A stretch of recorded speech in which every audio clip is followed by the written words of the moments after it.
The sun rose over the quiet suburban streets, its golden light spilling across Officer Ethan Blake's modest home. Ethan sat at the small kitchen table, his morning coffee growing cold as the radio buzzed with news about rising racial tensions in the city. Before we get into the story, comment below where in the world you are watching from today, and if you like this story, don't forget to subscribe. Words like division, protests, and violence filled the airwaves, but Ethan barely listened.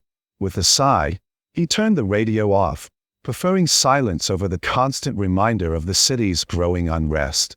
At the precinct, Ethan exchanged polite nods with his colleagues as he prepared for his shift. The locker room buzzed with laughter, but Ethan avoided joining in.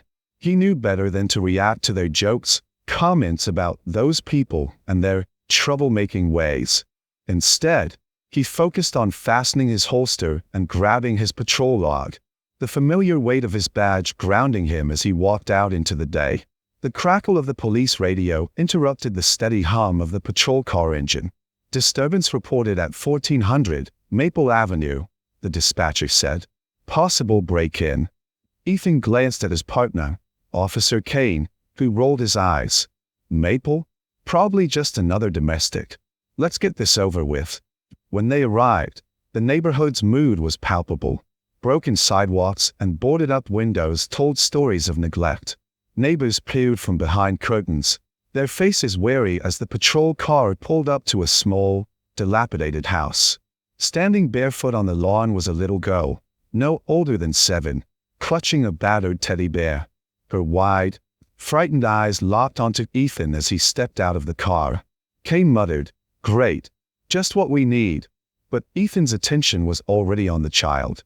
Ethan crouched down to the girl's level, his expression softening. "Hey there. I'm Officer Blake. What's your name?" The girl's grip on the teddy bear tightened. She didn't speak, but her trembling lip and tear-filled eyes told Ethan enough. "Are you hurt?" he asked gently. She shook her head, but her silence was deafening. Her gaze darted nervously toward the house, its door ajar, revealing the chaos inside. Overturned furniture, shattered glass, and broken family photos scattered across the floor. Ethan extended his hand. "It's okay. You're safe now. Can you tell me what happened?" She hesitated, then whispered, "My mom's gone." Back at the station, Ethan filed his report, detailing the scene and the missing person. He handed it to Captain Hayes, who scanned it briefly before setting it aside. "This is low priority," Hayes said. "We don't have the resources to chase every runaway or drug case." "She's not a runaway," Ethan argued. "Something's wrong." Hayes raised an eyebrow. "You've got your assignments, Blake. Focus on those." Ethan left the captain's office, frustration gnawing at him. He noticed Kane leaning against his desk, smirking. "Let it go, man. Cases like this don't go anywhere." Ethan didn't respond, but his grip on the report tightened as he walked away. Ethan couldn't shake the image of the little girl from his mind. Later that day, he stopped by the CPS office, where he found Amora sitting alone in a cold, sterile room. Her small frame seemed even smaller in the oversized chair, her teddy bear clutched tightly to her chest. "She hasn't spoken since she got here," the caseworker, Ms. Reynolds, explained, "and she won't eat." Ethan knelt beside Amora, his voice soft. "Hey, it's me again. Remember? Officer Blake?" Amora looked up, recognition flickering in her eyes. She whispered, "Will you help find my mom?" Ethan swallowed hard. "I'll do my best. I promise." Ethan sat in his car, parked on a quiet street, his hands gripping the steering wheel. Memories of his own daughter, Emma, filled his mind. Her laughter, her love of drawing, the way she used to hug him so tightly before bed. Losing her had left a void in his heart that never fully healed. Amora's plea echoed in his head. He knew what the precinct thought of cases like hers, but he couldn't turn away. With a deep breath, he turned the key in the ignition. He had work to do. That evening, Ethan returned to Amora's house. The front door creaked as he pushed it open, stepping carefully through the wreckage. His flashlight illuminated the destruction: broken furniture, shattered glass, and ripped clothing strewn across the floor. But something felt deliberate, targeted. He noticed a photo frame lying face down. Picking it up, he saw a picture of Amora and her mother, smiling at what seemed to be a birthday party. The glass was shattered, but the image remained intact. Outside, a neighbor approached cautiously. "You shouldn't be here," she said, her voice low. "Asking questions like this can get you in trouble." "Do you know what happened?" Ethan asked. The woman shook her head. "Just be careful, officer." The next day, Ethan visited Ms. Reynolds again, showing her the photo he'd found. "Something's not adding up," he said. "This wasn't a random break-in." Ms. Reynolds frowned. "If you're right, this is more than CPS can handle. But you're going against protocol by investigating this."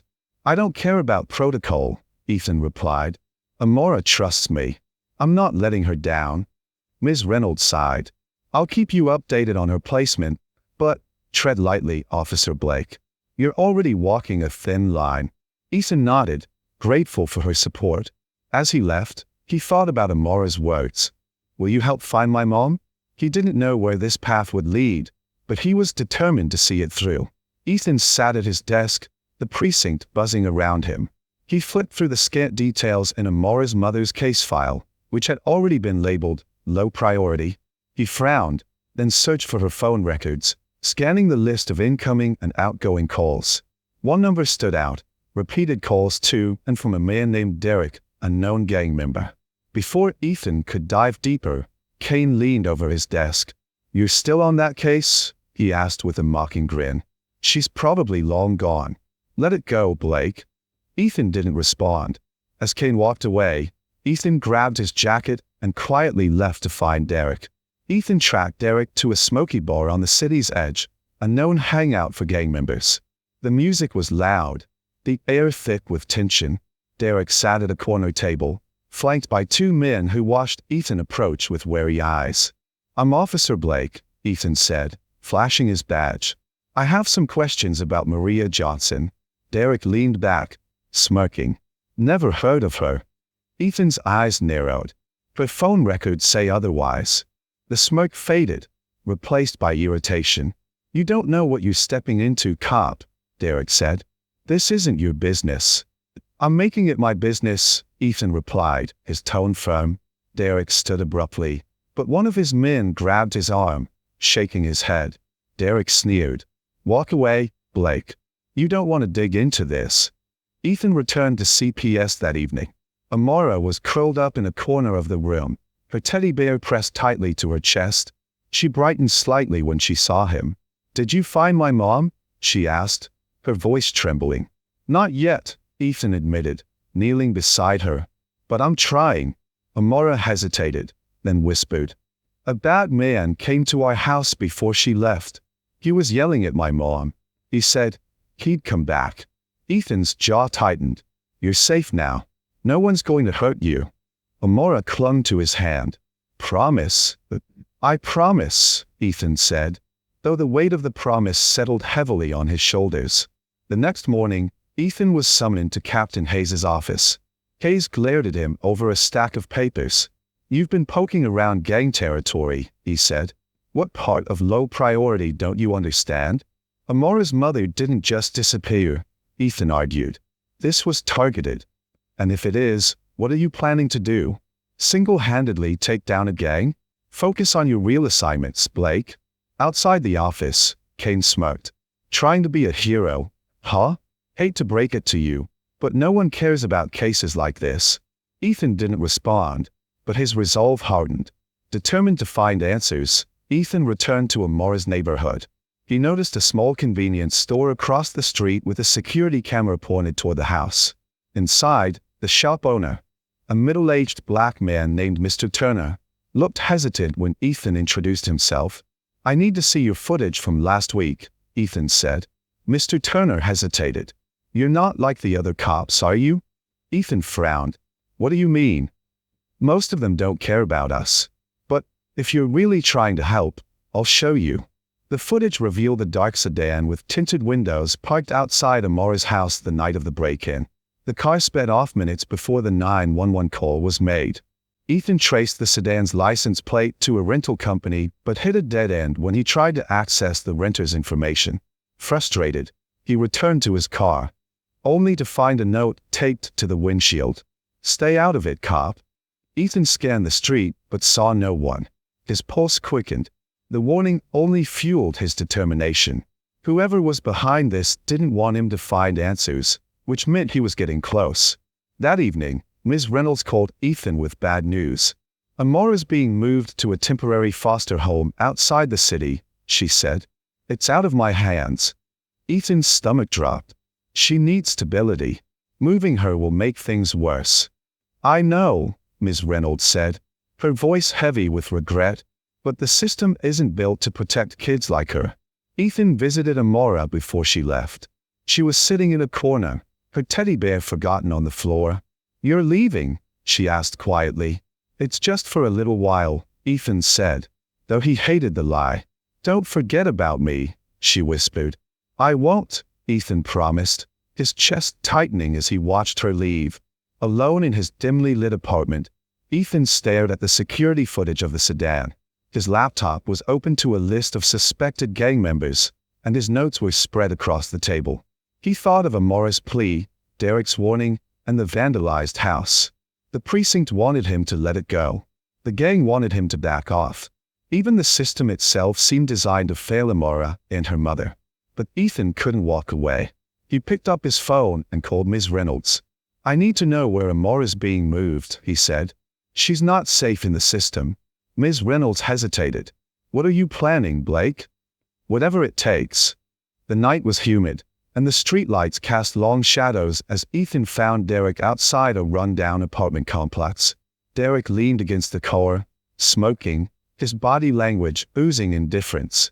Ethan didn't approach quietly this time. He slammed his car door and strode directly toward him. "We need to talk," Ethan said, his voice sharp. Derek smirked but didn't move. "I thought I told you to stay out of it." "I'm not here for warnings," Ethan said, pulling out a photo of Amora's mother, Maria. "Where is she?" Derek's smile faltered. "I don't know." "You were the last person she called," Ethan pressed. "You know something." Derek glanced around, clearly uncomfortable. "She got in trouble with the wrong people, okay? That's all I know. She owed money." "To who?" Derek shook his head, stepping closer to Ethan. "You really don't know when to quit, do you? You're digging your own grave." The next morning, Ethan pieced together information from Maria's phone records and Derek's cryptic warnings. His search led him to a familiar name. Councilman Bryce Harper, a local official with rumored ties to the gang. Ethan discovered that Maria had worked as a cleaner in Harper's office. There were reports she had filed complaints about workplace harassment, but nothing had come of them. "Harper's involved," Ethan muttered to himself, the weight of the revelation sinking in. Not only was this a gang issue, but it now involved someone with significant political power. Realizing he couldn't fight this alone, Ethan sought out an ally in Officer Sarah Morales, one of the few officers at the precinct he trusted.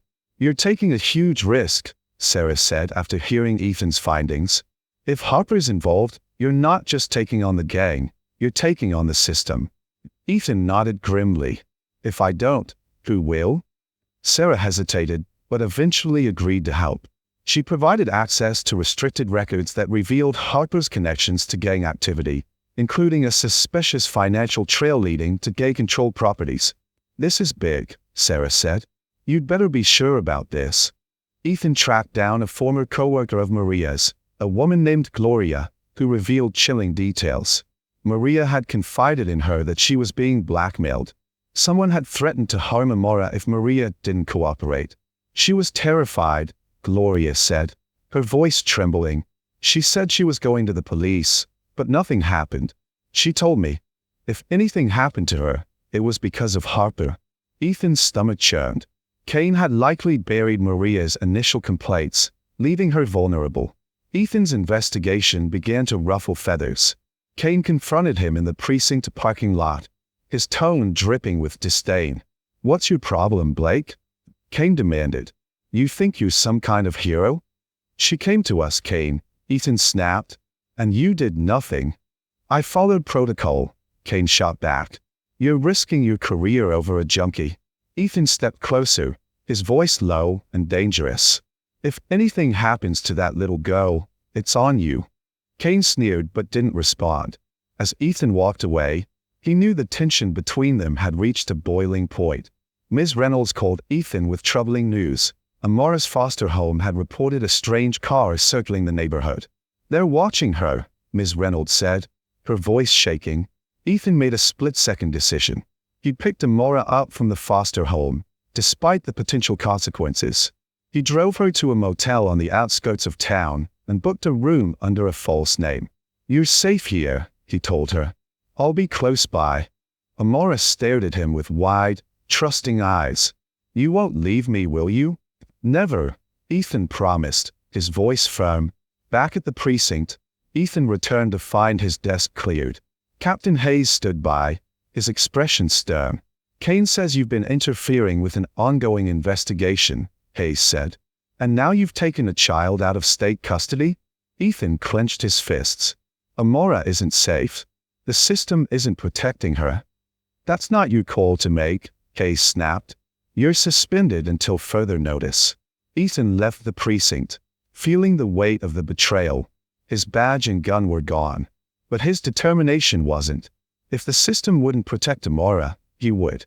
Ethan returned to the motel to find the room eerily quiet. Amora sat on the bed, clutching her teddy bear. "There was a man outside," she whispered. Ethan checked the parking lot, but found no one. He realized he was being watched. Harper's connections ran deep, and the gang was closing in. He sat beside Amora, his heart pounding. "Listen to me, Amora," he said. "No matter what happens, I'll keep you safe. But I need you to trust me, okay?" Amora nodded, her small hand gripping his tightly. Ethan stared out the window, the shadows growing longer. The stakes had never been higher. Ethan paced the motel room as Amora slept fitfully, clutching her teddy bear. He knew staying put was no longer an option. The gang, likely tipped off by Kane or Harper's connections, was closing in. Time was running out. He called Sarah Morales. "I need a favor," he said, his voice low. "I need safe transport for Amora out of town." Sarah hesitated. "Blake, you're already suspended. You're digging yourself deeper." "Please, Sarah," Ethan pleaded. "She's not safe here." After a long pause, Sarah agreed. "Meet me at the old service station on Route 19. Midnight." Ethan packed their things and prepared to leave. But as he peeked out the window, he spotted a dark sedan parked across the lot. His pulse quickened. The car matched the one from the security footage outside Amora's house. The engine started, and the car slowly rolled forward. Ethan pulled Amora close. "Stay quiet, sweetheart," he whispered. He slipped out the back door, using the shadows to keep them hidden. The sedan eventually drove off, but Ethan knew it wasn't over. "We need to move now," he told Amora, his voice tense but calm. On the way to the meeting point with Sarah, Ethan noticed headlights trailing them.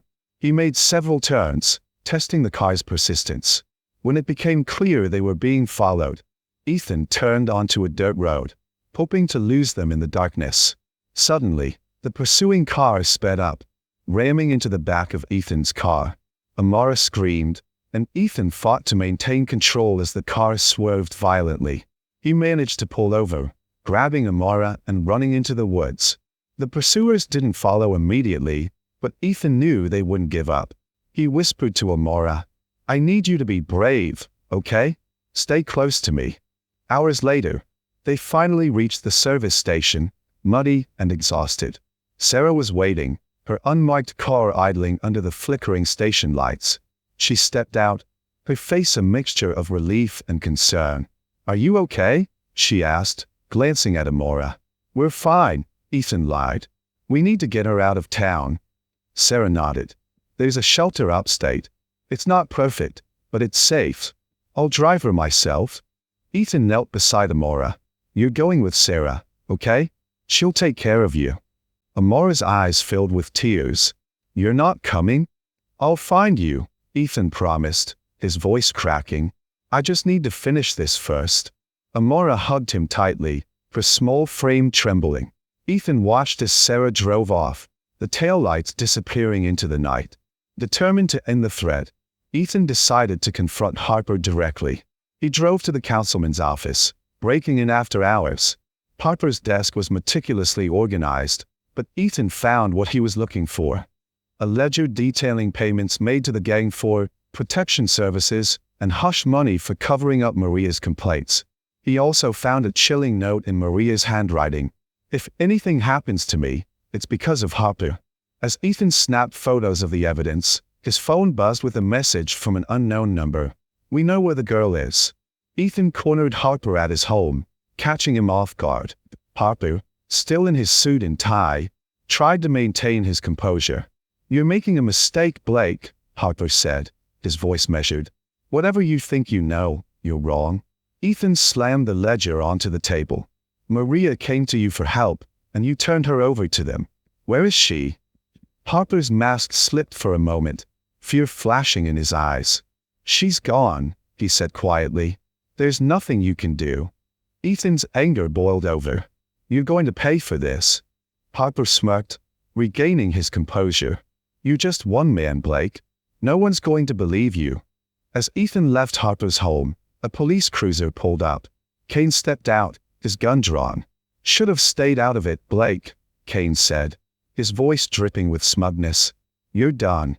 Ethan realized Kane had been protecting Harper all along. "You're on their payroll," Ethan said, disgusted. Kane shrugged. "Someone has to keep the peace." Ethan raised his hands, but his mind raced. He had the photos of Harper's ledger, but getting out alive was now his priority. Kane cuffed Ethan and radioed for backup.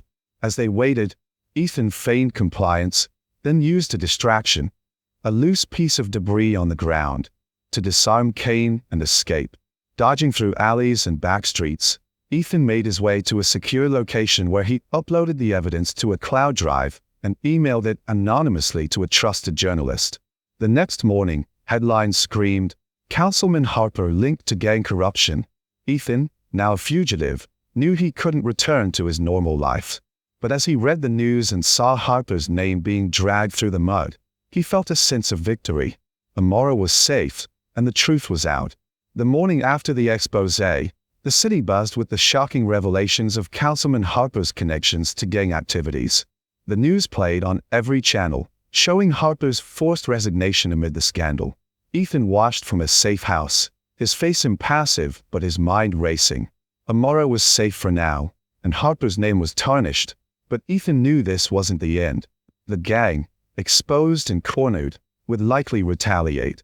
The police department remained silent, protecting its own, and Ethan's name wasn't mentioned in the reports.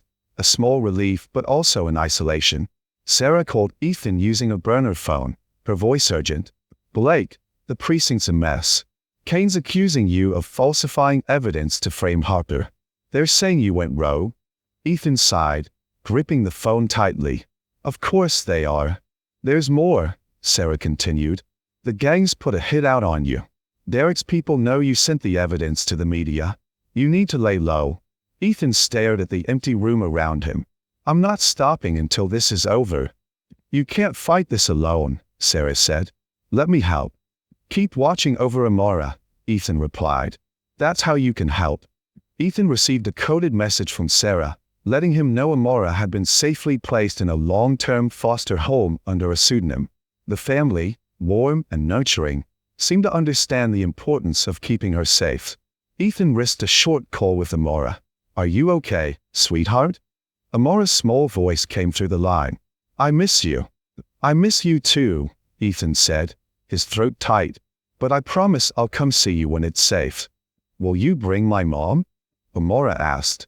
Ethan hesitated, the weight of her question crushing him. "I'm trying." Determined to dismantle the gang's operations, Ethan used the files he had stolen from Harper's office as a starting point. He tracked down several properties owned by Harper's associates, most of which served as fronts for illegal activities. Ethan contacted an old journalist friend, Rachel Carter, who had worked on corruption cases before. Together, they pieced together the web of connections between the gang, Harper, and corrupt police officers, including Kane. "This is big," Rachel said, "but it's dangerous. If we publish before we're ready, they'll bury it and us." "Then we make it airtight," Ethan replied. Ethan cornered Derek in an abandoned warehouse where the gang often conducted its business. Derek, flanked by two enforcers, glared at Ethan. "You've got guts showing up here," Derek said, lighting a cigarette. "But you're out of your depth." Ethan didn't back down. "I'm not here to negotiate. I want Maria." "Where is she?"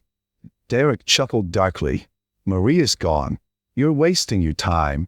"Then why are you so nervous?" Ethan shot back. "Your operation's crumbling. Harper's gone. It's only a matter of time before your own people turn on you." Derek's smirk faltered, but he maintained his bravado. "Leave while you still can, cop. You've got nothing." As Ethan walked away from the warehouse, defeated, his phone buzzed with a blocked number. A voice he didn't recognize said, "You're looking for Maria Johnson? Meet me at Pier 34. Midnight. Come alone." Ethan tried to trace the call but failed. Despite the obvious danger, he couldn't ignore the lead. He prepared himself for a confrontation, slipping a small recorder into his jacket pocket as he headed for the docks. The pier was quiet, the water lapping against the wooden posts under the pale moonlight. Ethan parked his car a block away and approached cautiously, scanning the shadows for movement. A lone figure emerged, a woman in her 40s, looking disheveled and scared. It was Maria Johnson. "Maria!" Ethan called softly, stepping closer. Before she could answer, headlights flooded the pier as two black SUVs screeched to a halt. Gang members poured out, guns drawn. Derek stepped forward, smirking. "I told you to leave it alone." Ethan shielded Maria, pulling out his own gun. "You're done, Derek. The whole city knows what you've been doing. You think anyone's coming to save you?" Derek sneered. "The cops? They want you gone as much as we do." A tense standoff ensued, but Ethan's recorder, still running, caught Derek's words, a confession of his crimes and his ties to corrupt officers. Gunfire erupted, and Ethan pulled Maria behind a stack of crates. He returned fire, taking out one of Derek's men. The chaos gave them just enough time to slip away. Ethan hotwired a nearby boat and sped away with Maria, the gang's shouts fading into the distance. Maria, shaking and clutching her arms, whispered, "You shouldn't have come for me. I promised Amora I'd find you," Ethan said. "You're the key to ending this." As the boat cut through the water, Ethan knew the fight wasn't over. He had Maria safe, but bringing the entire operation down would require more than just his determination. It would demand his ultimate sacrifice. Ethan brought Maria to a safe house on the outskirts of the city. The room was sparse but secure, its windows reinforced with bars. Maria sat at the edge of the bed, her hands trembling as she recounted her ordeal. "They said if I didn't do what they wanted, they'd hurt Amora," Maria said, her voice breaking. "Harper was the one who set it up. He made me clean money for him, laundering through fake accounts." "Why didn't you go to the police?" Ethan asked, though he already suspected the answer. "I did," Maria exclaimed, tears streaming down her face. "I begged for help, but they sent me away. Then, they came to the house. That's when I ran." Ethan clenched his fists, his anger burning hotter. "You're safe now, but we need to bring them all down." Maria hesitated. "Even if we do, what's going to happen to Amora?" Ethan crouched in front of her, his tone firm. "She's with people who care about her, but she needs her mom back. We can do this, Maria. Together." Back at the precinct, Kane seated as he reviewed footage from the gang's failed ambush at the pier. He slammed his hand on the desk, glaring at Captain Hayes. "Blake's a loose cannon," Kane said. "We need to deal with him now." Hayes, nervous but complicit, nodded. "The brass is already asking questions. If this blows back on us, we're finished." Kane smirked. "Leave it to me." Unbeknownst to them, Sarah Morales had been listening from just outside the door. She hurriedly sent a text to Ethan. "Kane's making his move. Watch your back." Ethan knew he couldn't take down the gang and their allies alone. He reached out to Sarah and journalist Rachel Coder, meeting them at a secluded diner. "We have Maria's testimony," Ethan began, "but we need to tie it all together. Harper's deals, the gang's money, and Kane's involvement." Rachel nodded. "We'll need hard evidence. Testimony alone won't hold up. Sarah slid a folder across the table. I've been keeping tabs on Kane. Bank records, calls, everything points to him acting as the gang's inside man. Ethan glanced at the files, then at his two allies. This has to be airtight. If we make one mistake, they'll bury us. Ethan and Sarah planned a raid on one of the gang's safe houses, where they suspected key documents and cash flows were stored. Maria agreed to stay hidden, but provided details about the gang's operations. Be careful, she whispered as Ethan prepared to leave. They don't care who they hurt. Ethan nodded. I've come too far to stop now. Under the cover of night, Ethan and Sarah led a small team of trusted individuals to the gang's safe house, a nondescript building in an industrial area. They moved swiftly, disabling the gang's lookouts before breaching the doors. Inside, chaos erupted. Gang members fired wildly, but Ethan's team held their ground. Sarah located a locked room containing ledgers, fake IDs, and stacks of cash. Ethan fought his way through the fray, confronting Derek in the back room. It's over, Ethan growled, pinning Derek against the wall. Derek laughed, blood trickling from his lip. You think this ends with me? You don't even know the half of it. Ethan cuffed Derek and handed him over to Sarah. We'll see about that. As the raid wrapped up, Ethan received a call from Kane. Nice work, Blake. Too bad it won't matter. Ethan's stomach dropped. What did you do? I know where she is, Kane said, his tone smug. Amora. She won't be safe for long. Ethan's heart pounded as he realized Kane was leveraging his ties to the gang to get to Amora. If you touch her, you're in no position to make threats, Kane interrupted before hanging up. Ethan turned to Sarah. We have to move now. Ethan and Sarah rushed to the foster home where Amora had been placed, their car screeching to a halt in the quiet suburban neighborhood. As they approached, they saw an unmarked van idling nearby. They're here, Sarah whispered. Ethan drew his weapon, signaling for Sarah to cover the back entrance. He approached the van cautiously, his adrenaline spiking. The driver saw him and sped off, but Ethan fired at the tires, forcing the vehicle to stop. Inside the van, they found two gang members subdued by Sarah and Amora, trembling but unharmed. Ethan scooped her into his arms, his voice breaking. You're safe now, sweetheart. With Amora safe, Ethan knew it was time to confront Kane. He lured him to an abandoned lot under the pretense of a deal. Kane arrived, smug and overconfident. This is a bad look for you, Blake.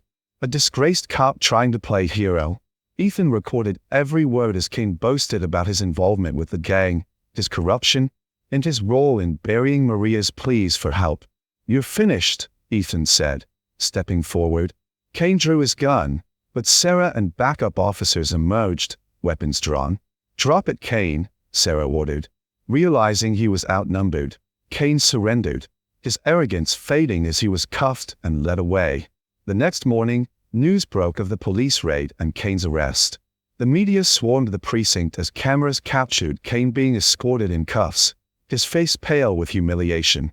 Headlines screamed, "Corrupt cop exposed in gang scandal." Ethan watched from a distance, his face grim. Sarah joined him, a small smile on her face. It's not over yet, but this is a start. Ethan nodded. Harper's gone, Kane's in custody, and Derek's operation is crumbling. But there's still so much to clean up. True, Sarah said, but you've shown everyone that the system can be challenged. Ethan visited Amora at her foster home. She ran to him the moment he stepped through the door, hugging him tightly.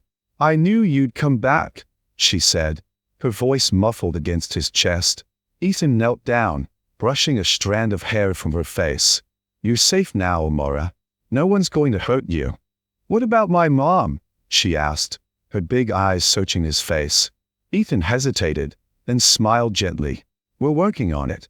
But for now, you're with people who care about you. Amora's foster parents assured Ethan that they would keep her safe and provide her with a loving environment. For the first time in weeks, Ethan felt a sliver of hope. Maria was placed under protective custody as the investigation expanded. Rachel Carter, the journalist, conducted an exclusive interview with her, recording her story about Harper's blackmail, the gang's threats, and the police corruption she faced. Maria's voice trembled as she spoke. I did everything I could to protect my daughter. They said they'd hurt her if I didn't cooperate. I thought going to the police would save us, but they turned us away." Rachel's article became a national sensation, shining a light on the systemic issues that had failed Maria and countless others. Public outrage grew, demanding accountability. At the precinct, an internal affairs investigation swept through like a storm. Several officers, including Captain Hayes, were suspended pending further review. Those who had turned a blind eye to Kane's corruption were forced to face their complicity. Ethan returned to the precinct to clean out his desk, his suspension still in effect.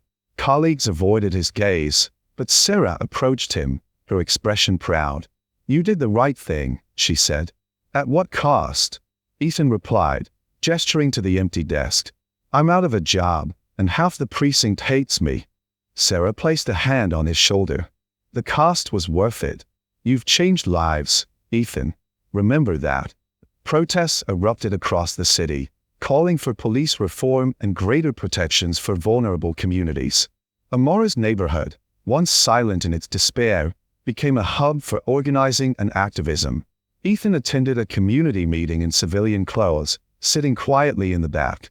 Speakers shared stories of systemic neglect and demanded change.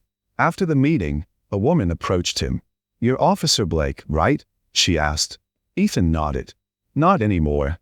"You helped Maria," she said, her eyes welling up. "You gave us hope. Thank you." For the first time in weeks, Ethan felt the weight of his actions lifting. Kane's trial became a public spectacle. Ethan testified against him, recounting his role in burying Maria's complaints and his collaboration with the gang. Kane glared at Ethan throughout the proceedings, his smug demeanor replaced by seething anger. Maria also testified, her voice shaking but resolute. "I went to him for help," she said, pointing at Kane, "and he betrayed me." The jury deliberated for only a few hours before finding Kane guilty of multiple charges, including corruption, conspiracy, and obstruction of justice. He was sentenced to 25 years in prison. Outside the courthouse, reporters swarmed Ethan, but he declined to comment. He simply walked away, feeling a sense of closure. Ethan visited Amora and Maria at a secure location where they were reunited. Maria hugged her daughter tightly, tears streaming down her face. "I'm so sorry, baby," she whispered. "I never wanted to leave you." Ethan watched from a distance, a bittersweet smile on his face. Maria approached him, holding Amora's hand. "I don't know how to thank you." "You don't have to," Ethan said. "Just take care of her." Amora ran to Ethan one last time, hugging him tightly. "Don't go," she pleaded. "I'll always be here for you," Ethan promised. "Even if you don't see me, I'll be watching out for you." Ethan sat on a park bench, the city skyline stretching out before him. He thought about everything he had lost, his badge, his career, his reputation, but also what he had gained. The trust of a community, the safety of a little girl, and the knowledge that he had done what was right. Sarah joined him, handing him a coffee. "So, what's next for you?" Ethan shrugged. "Not sure. But whatever it is, it won't be from the sidelines." Sarah smiled. "The city could use more people like you." As the sun dipped below the horizon, Ethan stood, a quiet determination in his eyes.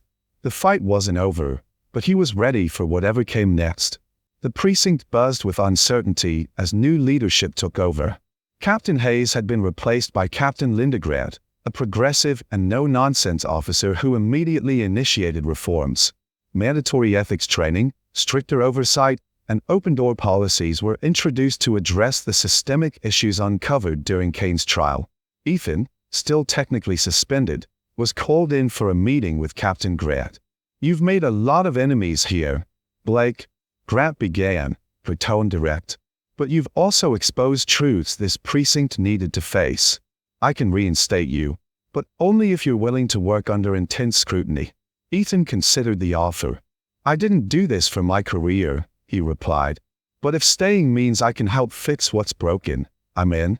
Ethan attended a community event organized in Amora's neighborhood.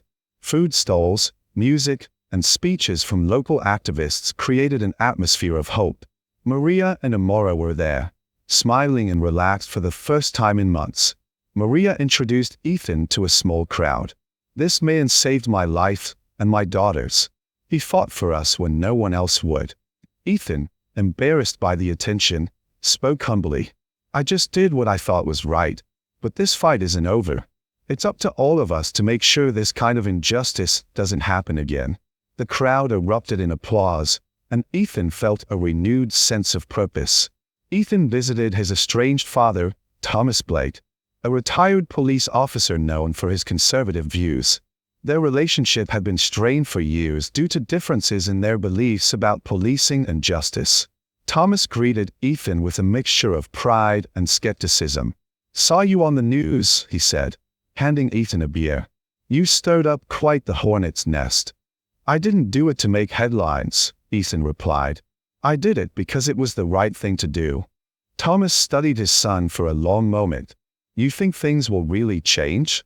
"They already are," Ethan said firmly. "And they'll keep changing, as long as people are willing to fight for it." For the first time in years, the two men found common ground, sharing a quiet moment of understanding. Despite the progress, Ethan faced resistance from higher-ups within the police department. A formal review board questioned his actions during the investigation, accusing him of overstepping his authority and endangering a child by removing Amora from foster care without authorization. Ethan defended himself passionately. "The system failed Amora and her mother at every turn. If I hadn't stepped in, they wouldn't be alive today." The board deliberated for hours before ultimately ruling in his favor, citing the evidence he uncovered as justification for his actions. Ethan kept his badge, but realized how close he had come to losing everything. Sarah Morales was promoted to lieutenant for her role in exposing corruption and assisting with the raid. At the ceremony, she pulled Ethan aside. "This wouldn't have happened without you," she said. Ethan smiled. "You earned it. Just don't forget why you're here." "I won't," Sarah promised. "And if you ever need a partner, you know where to find me." Rachel Carter published a follow-up article highlighting the changes happening in the precinct and the broader impact of Ethan's actions.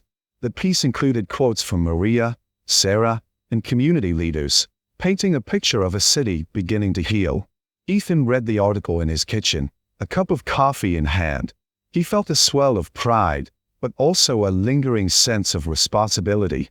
The work wasn't finished, not by a long shot. Ethan visited Amora and Maria at their new home in a quiet suburb. Amora had started school again and proudly showed Ethan a drawing she made of him, wearing his uniform and holding her hand. Maria pulled Ethan aside as Amora played. "I'm working again," she said. "It's not much, but it's a start. I owe that to you." "You don't owe me anything," Ethan said. "Just keep doing what you're doing. Amora's lucky to have you." Maria hugged him tightly. "We're both lucky to have you." Ethan back on patrol in a familiar neighborhood. He notices a group of kids playing basketball on a cramped court, their laughter echoing through the air. Among them is Amora, her face lit with joy. Ethan slows his car, watching from a distance. A smile crosses his face, but he doesn't linger. He drives on, the city unfolding before him. As he passes by a mural painted on the side of a building, he sees its message: change begins with courage. Ethan's face hardens with determination. The fight isn't over, but he's ready for whatever comes next. The precinct felt different when Ethan returned to active duty. The once toxic locker room banter had been replaced with cautious professionalism. New recruits filed in under Captain Grant's watchful eye, each chosen with a focus on integrity and community engagement. As Ethan adjusted his duty belt, Sarah approached, her lieutenant badge gleaming. "Ready for your first day back?" Ethan smirked. "Feels like a lifetime ago." "Well, don't get too comfortable," Sarah said, tossing him a folder. "We've got work to do." Inside was a list of community liaison projects, part of the precinct's new initiative to rebuild trust with marginalized neighborhoods. Ethan nodded, feeling a sense of purpose reignite. Ethan's first assignment took him back to Amora's neighborhood. The streets, once filled with despair, were now alive with cautious optimism. New streetlights illuminated corners that had once been shrouded in darkness, and community murals celebrated resilience and hope. At a local park, Ethan met Reverend Harris, a community leader who had been instrumental in organizing local support. "Officer Blake," Harris said, extending a hand. "Or should I say hero?" "I'm no hero," Ethan replied. "I'm just here to help." "Help is exactly what we need," Harris said. "But this time, it feels like we're working together." Time fast forwards slightly, and Ethan is invited to Amora's elementary school graduation. Maria, now employed and thriving, beams with pride as Amora crosses the stage. After the ceremony, Amora runs to Ethan, her face glowing. "Did you see me?" "I wouldn't have missed it for the world," Ethan said, kneeling to her level. Maria joined them, her voice soft. "I don't know how to thank you for everything." Ethan shook his head. "You don't need to. Just keep being there for her." Amora handed Ethan a handmade card with a drawing of him and her together. Inside were the words, "Thank you for being my hero." In prison, Kane's former arrogance had faded. Ethan, now cleared of all accusations, was asked to testify against Kane one last time during a broader corruption trial. Ethan's testimony painted a grim picture of systemic rot, but his words also highlighted the importance of change. Kane thought he was untouchable, Ethan said, but no one is above the law, not a councilman, not a gang leader, and not a cop. The trial ended with a harsher sentence for Kane, solidifying his role as a scapegoat for those who had abused the system. Ethan left the courtroom feeling a sense of closure, but also a responsibility to ensure the reforms endured. Ethan joined a task force dedicated to community engagement, working alongside activists, social workers, and local leaders. Together, they organized workshops on policing reform, youth mentorship programs, and initiatives to address systemic inequalities. At one event, a young black teenager named Marcus approached Ethan hesitantly. "You're the cop who helped Amora, right?" Ethan nodded. "Yeah, that's me." Marcus smiled shyly. "I want to be a cop someday, but I don't know if I can." "You can," Ethan said firmly, "and you should. We need people like you to make things better." Rachel Carter, now a Pulitzer-winning journalist, uncovered new details about the deeper corruption tied to Harper's administration. She worked closely with Ethan and Sarah to ensure these revelations led to actionable changes, including the dismissal of several officials and a citywide overhaul of oversight policies. Over coffee, Rachel told Ethan, "You know, your story could be a book." Ethan chuckled. "I think I'll leave the storytelling to you." Rachel grinned. "Fair enough. But just so you know, you've become the face of change for this city." Ethan raised his cup in a mock toast. "Here's to a lot more change." Ethan visited his daughter Emma's grave, a bouquet of her favorite flowers in hand. The loss still weighed on him, but he felt her presence guiding him through his work with Amora and Maria. "You'd have liked Amora," he said softly, placing the flowers on the headstone. "She's got your kind of spirit." For the first time, Ethan didn't feel guilt. It was replaced by a sense of purpose. He stood, the wind carrying his daughter's memory with him. A new day at the precinct. Ethan and Sarah prepare to meet the latest batch of recruits. Among them is Marcus, now an enthusiastic academy graduate. As Ethan addresses the group, his words carry the weight of his journey.